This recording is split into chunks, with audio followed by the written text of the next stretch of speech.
I think we are well advised to keep on nodding terms with the people we used to be, wrote Joanne Didion in her essay on keeping a notebook.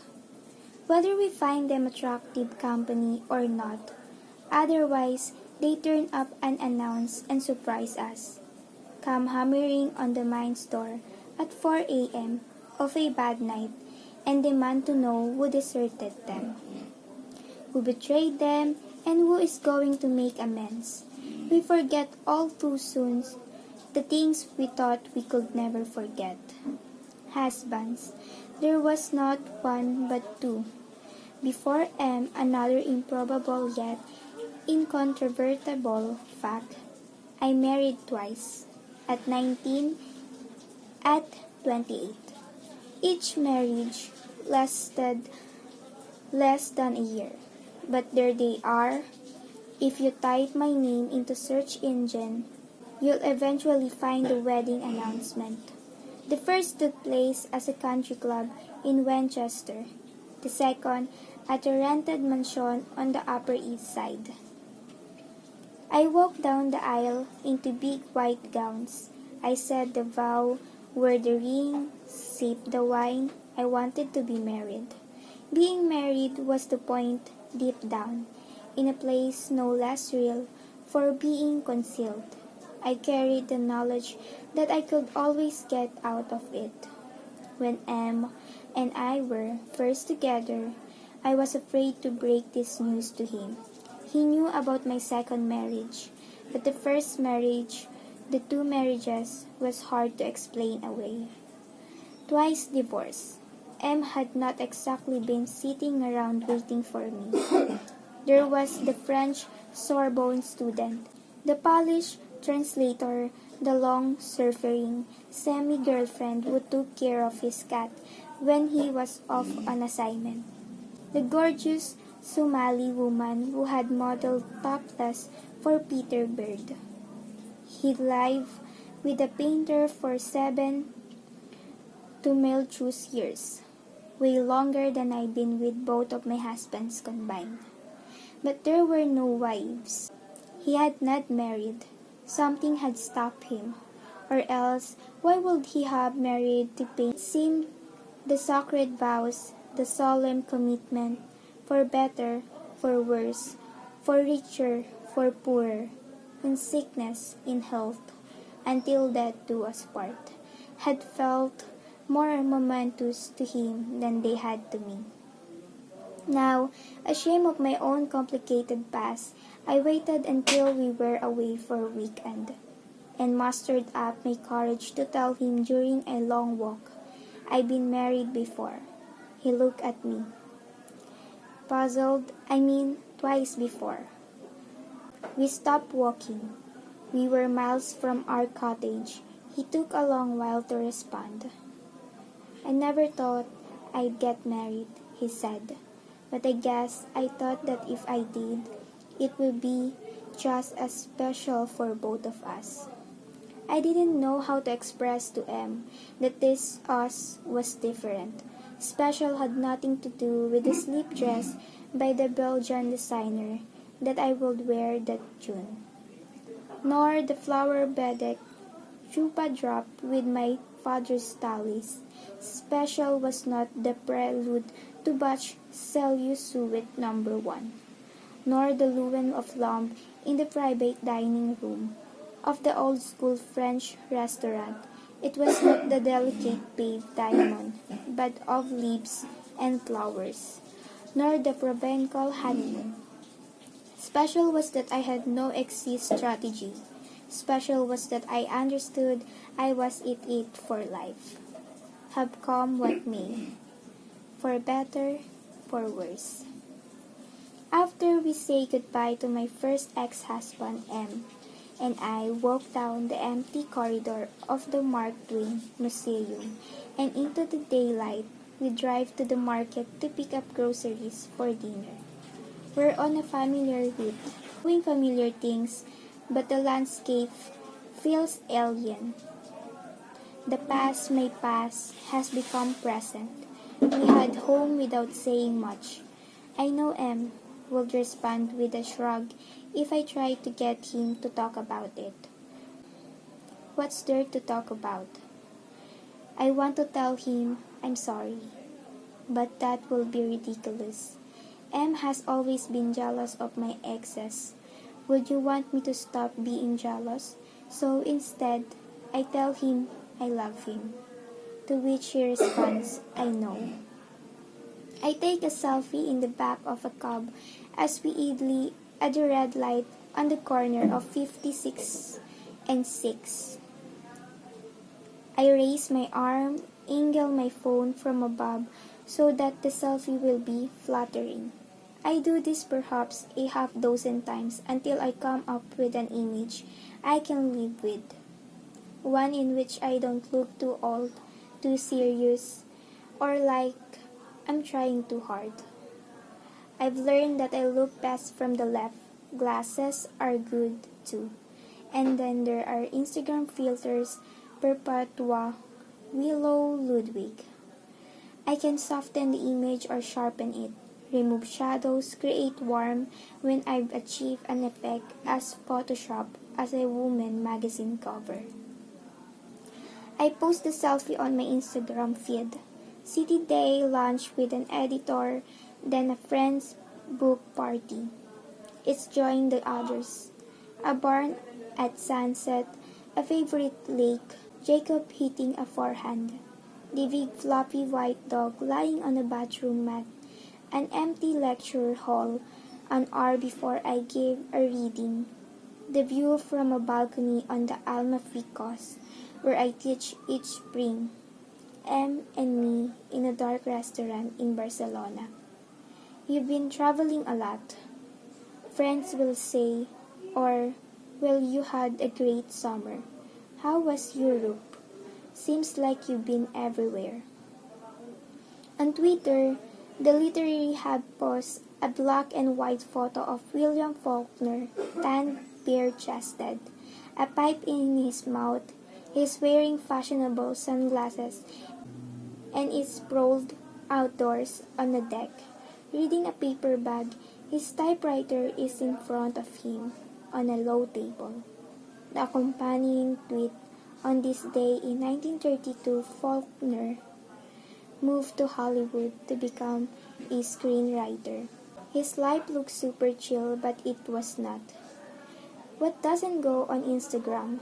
Our bank statements, past due notices, quick glances exchanged when our son is not looking hangovers, sleepless nights, tuition bills, emails bearing disappointing news, life insurance forms, last will and testament, great having sight.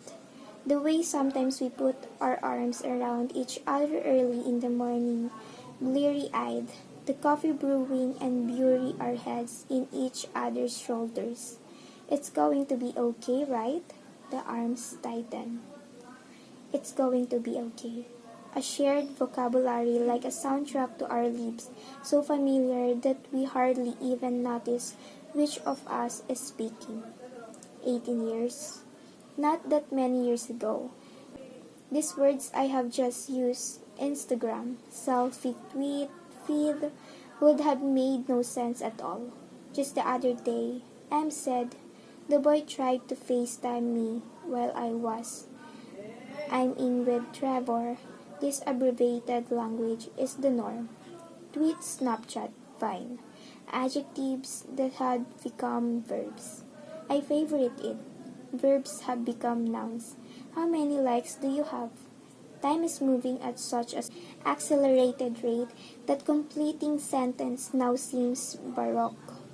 My agent's assistant calls to arrange a lunch date. She's circling back to set. M leaves word for a producer who is out of the office and will, therefore, have to return. My father-in-law remembers horse-drawn carriage on the street of Boston. My mother once spoke of the sky changing color above her in New Jersey from as the Hayden Bridge exploded into flames. I have students who have never mailed a letter and will never own a watch. When working overseas, M used to carry a typewriter in a backpack and fill the stories by handing pages to a hotel telex operator. At the moment of this writing, I am typing into laptop keyboard the way I have since I first learned to touch the type. The summer of 7th grade on a IBM Selectric, apparently using two spaces after a period has become anachronistic, but tell that to my right thumb. Winter, I am alone in a wooden cottage in the swamplands of eastern Florida. A brief walk from an art center where I'm spending 3 weeks as a master artist in residence. When the invitation arrived, I imagine a cottage on a sandy beach, a porch with a hammock, and me in the hammock, swaying slowly in the ocean breeze. A tall glass of iced tea by my side. Perhaps I will read the first 2 volumes of Knoxguard. Perhaps I will reread In Search of Lost Time. I will get a lot of work done. I will find the thread again. The walk from my cottage to the art center, where I meet my students each afternoon, is a long and narrow wooden boardwalk. We are decidedly not on the ocean.